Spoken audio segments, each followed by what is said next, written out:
안녕하세요. 부산부동산 서두입니다. 7월 30일 1일 브리핑해 보도록 하겠습니다. 부산 청약 경쟁률 보니 미래가 보인다. 7월의 거래량은 6월보다 더 줄어든다. 사라고 하지 말고 님이 먼저 사셈. 사라고 하는 사람들은 보면 팔국리를 하고, 떨어진다고 하는 사람들은 살국리를 하고, 다소 역설적인 상황이기도 합니다. 오늘 라이브 방송을 준비했는데요. 다 준비해놓고 뭔가가 꼬여가지고 진행되지 않는 점 양해 부탁드리겠습니다. 자, 인구 1000만으로 비교해봤을 때 공급량, 연평균 부산 지역 공급량 꾸준히 많다는 것 짚어두고, 대구는 한꺼번에 몰렸다. 인천도 한꺼번에 이렇게 몰려서 문제가 불거지고 있고요. 이 세 지역 마찬가지로 전국적으로 봤을 때 공급량이 충분히 많다. 대구 빨간불이지만 인천은 더 빨간불, 부산도 빨간불 권역으로 같이 들어왔습니다. 공급을 얘기할 때 아파트만 이야기하는데요. 부산은 오피스텔도 많아요. 공급량 보시면 연평균 5,000개 이상씩. 근래 살짝 줄어들긴 했지만 여전히 공급 많다. 인구수 대비 0.5%, 0.05% 계산해서 하는 방식 있잖아요. 부산 한 330만 되면 연간 적정 물량 16,000. 야, 그 중에 벌써 오피스텔만 5,000개다. 오피스텔 이거 사무용 공간으로 쓰는 사람 많나요? 주거용으로 실질적으로 많이 이용되죠. 네, 공급량 생각할 때 오피스텔도 만만치 않다. 아파트 공급량 앞서서 봤듯이 이것만 해도 충분하다. 근데 이것까지 더해지면 많다. 네, 부산 지역 마이너스 0.04%, 서울보다 오히려 더 선방하는 모습. 전세 마찬가지로 하락하고 있고요. 부산 매수 심리 급격히 추락했어요. 16.9. 오늘 대구 보니까 대구가 11이었어요. 부산이나 대구나 도친 개신이다. 청약 경쟁률 한번 가지고 와봤는데요. 이거 경쟁률 하면은 한 20대 1 정도 돼요. 20대 1. 이게 많으냐? 아니잖아요. 대구 30대 1 경쟁률 되던 곳, 부동산 시장 분위기가 안 좋아지니까 이거 무피예요, 무피. 프리미엄 해봐야 한 1, 2천만 원 이 정도 선에서 충분히 매물을 많이 있더라. 충분히 살려고 하는 사람은 충분히 살 수 있더라. 20대 1 경쟁률 높은 거 아니에요? 무엇보다 더 우려스러운 부분은 이 통장 개수가 1550개. 물론 이거 수가 입주 가구 공급 세대수가 많지 않은 경향도 있지만 인기만 많았으면 기본적으로 1, 2만 정도는 모여줘야 하는 분위기인데 그렇진 않더라. 그러면 댓글로 남겨주시는 분이 있던데요. 플래카드 많이 붙었다. 회사 보유분 판다고 많이 붙었다. 그래서 더 조사해보니까 좀 더 비교적 덜 선호받는 곳인지는 모르겠지만 어쨌든 미달이 나오는 지역도 있더라. 미달 되는 지역 나옵니다. 이 분위기 한꺼번에 확 나빠지기보다는 서서히 이런 조짐들이 나타나기 시작해요. 그러다가 급격히 하락한다. 계단식으로 이렇게 하락을 할 수 있다. 여기도 통장 개수가 많지 않습니다.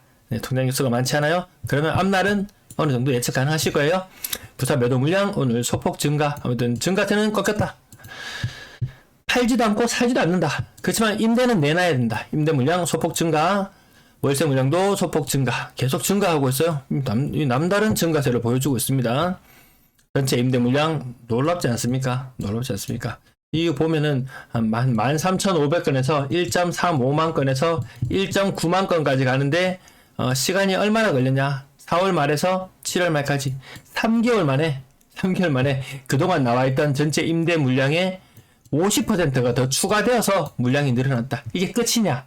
끝이 아니다. 아파트 공급 충분히 많았다. 게다가 오피스텔도 있다. 생활형 숙박시설까지 많다. 거래량 거래대금 보시겠습니다. 거래량 6월 거래 이제 마무리되었어요. 1573건. 여기에다 조금 더 플러스 알파는 있을 수 있어요. 자, 거래량 57건 신고되었고요. 그 중에 신고가는 20% 조금 덜 되죠. 7월 802건. 야, 아직 거래 신고 일수가 한 달이나 남았는데, 그러면 이거 꽃배기로 하면 1600건은 되는 거 아니야? 라고 하실 수 있겠지만, 지금 1500건이잖아요. 한 달 전 상황으로 리와인드 해볼게요. 자, 1573건. 이 934건일 때, 1573건이란 말이었어요. 그럼 지금 802건이에요. 그러면 거래량이 어떻게 될 것인가? 1500건 안 될 것 같아요. 1400건대 거래 나옵니다. 거래 올해 피크는 4월달이 맞았어요. 요 6월 30일 자료거든요. 거래량은 7월에 거래는 1400건. 거래는 더 줄어듭니다. 그러니까 거래가 줄어들고 분위기가 더 침체되니까 여러 채를 가지고 있는 사람, 아니면 갭 투자를 한 사람, 사라. 분위기 좋다. 사라. 사라. 이렇게 이야기합니다. 한마디로 자기는 팔고 싶다는 이야기. 자, 가격 상단 부분부터 보합 부분 빼고요. 동원 로얄 듀크 10% 정도 하락. 명지 대박 노블랜드 10% 정도 하락. 연재 롯데캐슬 대시양 15% 정도 하락. 안락드란체 2단지 20% 정도 하락. 요 하락률만 비교해 보시면 되겠습니다. 요 순서 다시 한번 짚어드릴게요. 순서 다시 한번 짚어드리면 가장 윗부분 최근 거래 가격, 그 다음 두 번째는 가장 최고가 대비 떨어진 것, 그 다음 가장 최고가, 그 다음 최근 전세가, 가장 아래쪽이 전세가 중에서 그 최고가. 네, 이렇게 보시면 됩니다.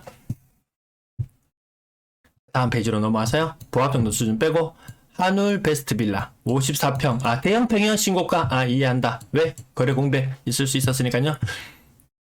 좌동 롯데 3차 20% 이상.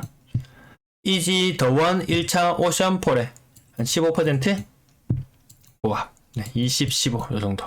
이렇게 많이 떨어지는 가격에 사는 사람이 있음에도 불구하고 여전히 비싼 가격에 사는 사람이 있다. 주변에 아주 신고가에 근접한 가격에 살려고 하는 사람이 있다. 그러면 좀 한번 협의는 해보시고 전체 상황 어떻게 돌아가고 있는지는 같이 한번 의견을 나눌 필요가 있다. 대구에 어떤 사람이 집을 5억에 샀어요. 리모델링 하는데 5천만 원이 들었대요. 그래서 한 5.5억 정도의 돈이 투입이 되었어요. 주변 아파트 가격이 4억대로 떨어졌어요. 이 사람 집을 팔려고 내놨어요. 얼마에? 5.2억에. 자기는 손해본다고 생각해요. 손해보고 판다고 생각해요. 왜? 다른 데 입주를 해야 되는 상황이라서 어쩔 수 없이 팔아야 되니까 자기는 싸게 판다고 생각하는데 주변의 실거래 가격이나 호가는 훨씬 더 낮더라는 거죠. 그래서 이 사람들의 눈높이가 저마다 많이 달라요. 그 부분 감안하시고 보실 필요가 있을 것 같고요. 이번 페이지에 하락이 제법 보이네요.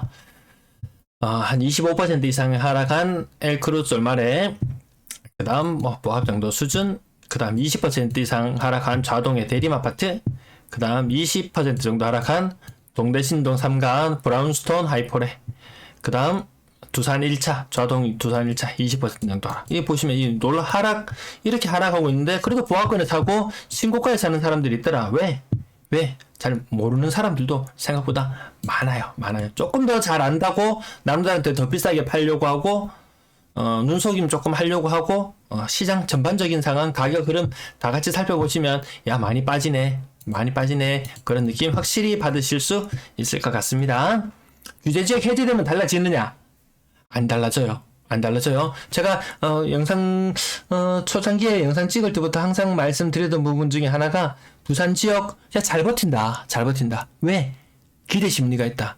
지금 이 하락 10%, 20%, 심지어는 30% 하락까지 하는 이 시장 분위기 속에서 한 방이면 된다. 규제 해제 한 방이면, 조정 대상 지역 한 방만 해제되면 모든 것이 그동안 받았던 고통들이 눈 녹듯이 녹아서 사라지고 모든 것이 한 방에 다 보상받을 수 있다. 그런 심리가 남아있어서 부산 시장이 잘 버틴다고 말씀을 드렸는데요. 대구를 보시면 아시겠지만 그렇지 않더라는 거죠. 그러면 사람들이 생각을 합니다. 이제 이거 규제 해제가 능수가 아니구나. 이런 생각들도 가지는 시기가 찾아올 겁니다. 그러면 급격하게 매물은 좀 더 늘어날 수는 있어요. 건당 거래대금 떨어지고 있고요. 가격대별 거래량 6월 거래량 적고 7월의 거래량은 더 적을 예정이다. 3억 미만 거래 비중 조금 올라갔고요. 이 가격대가 많이 되면 이거 1억 미만의 투자 물건 이런 물건들이 주로 많거든요. 1, 2억짜리 시가 1, 2억짜리 이런 투자 바람직하지 않다. 시장이 조금 더 강하게 나가려면 최소한 4, 5억 이 위에 있는 구간 더 좋다면 더 범위를 좁혀본다면 6억 이상 거래 이렇게 빵빵 터져주는 2020년 여름장 저런 분위기가 나와줘야지 시장이 살아난다고 하지 안 살아납니다. 돈 있는 사람도 안 사는데 없는 사람 보고 왜 사라 그러는지. 자, 6억 이상 10%도 안 돼요. 분양권 거래량도 많지 않은 상태. 분양권 가격 계속 떨어지고 있어요. 말이 0.6억이지. 이게 생각보다 크거든요. 이 비율로 따지면은 꽤 큽니다. 15% 이상 하락입니다. 분양권 고가에 사는 사람은 앉은 자리에서 5천만원, 1억 5천만원, 2억까지 까먹는 사례 제 주변에서도 보고 있습니다. 전세 거래량 많지 않다. 더 줄어들 거다. 가격 지금 전세 거래량도 지금 일부 많아 보이는 현상들. 신고가 비율 다시 한번 볼게요. 10% 안 되거든요. 근데 거래량 많아 보이는 것, 과거의 물건들 계속해서 막 섞여 들어오고 있어요. 생각보다 과거의 물건들이 막 섞여 들어와서 제가 가격 부분은 따로 안 짚어드릴게요. 근래 들어서 갑자기 독특한 현상이, 이런 현상이 그전에 없던 현상들이 나타나서 전세 거래가 굉장히 화랑인 것처럼 보이는 눈속임이 아닐까, 이런 느낌이 들 정도로 이것들이 신고가 많이 들어오고 있어요. 그래서 우리는 정작 살펴봐야 되는 거는 보통 사람들이 많은 차는 한 3억에서 5억짜리 정도 구간의 이 전세 가격 흐름, 이 억 단위로 하락하는 이 흐름을 주로 더 살펴볼 필요가 있어요. 그럼 제가 어디서 보면 된다고 말씀드렸죠? 사이트 돈보.co.kr, 여기 들어가면 요 아래 자료들, 아까 130건 정도 거래되는 것 중에서 저는 30건만 보여드렸거든요. 그 아래 거래 반드시 살펴보실 필요가 있습니다. 억 단위로 하락하는 게 이렇게 많습니다. 그래서 대구의 분쟁이 굉장히 많아요. 전세 가격이 올라서가 아니고 전세 가격이 떨어지면서 집주인이 못 돌려준다, 배째라, 이런 사례들이 굉장히 많이 늘어나고 있어요. 전세 거래량은 더 위축돼요. 왜 전세 거래가 더 위축되느냐? 기존에 전세 살고 있던 사람들이 딴 곳으로 이사를, 더 딴 곳을 찾아서 이사를 가려고 하는데 집주인이 전세금을 못 돌려줘요.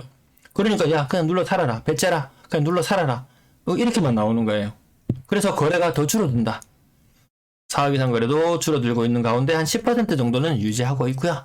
평균 전세 가격이 계속해서 떨어지고 있고요. 월세 거래량 마찬가지로 떨어지고 있습니다. 월세 시장 그렇게 생각보다 혼란스럽지 않아요. 월세 매물 늘어나는 거 보시잖아요. 그러면 가격도 조금 더 조정을 받을 여지가 충분히 있습니다. 임대 거래량 줄어든다. 너무 많이 줄어든다, 이런 느낌 좀 들 정도로 근래 분위기는 많이 좀 떨어지고 있네요. 시청 감사합니다.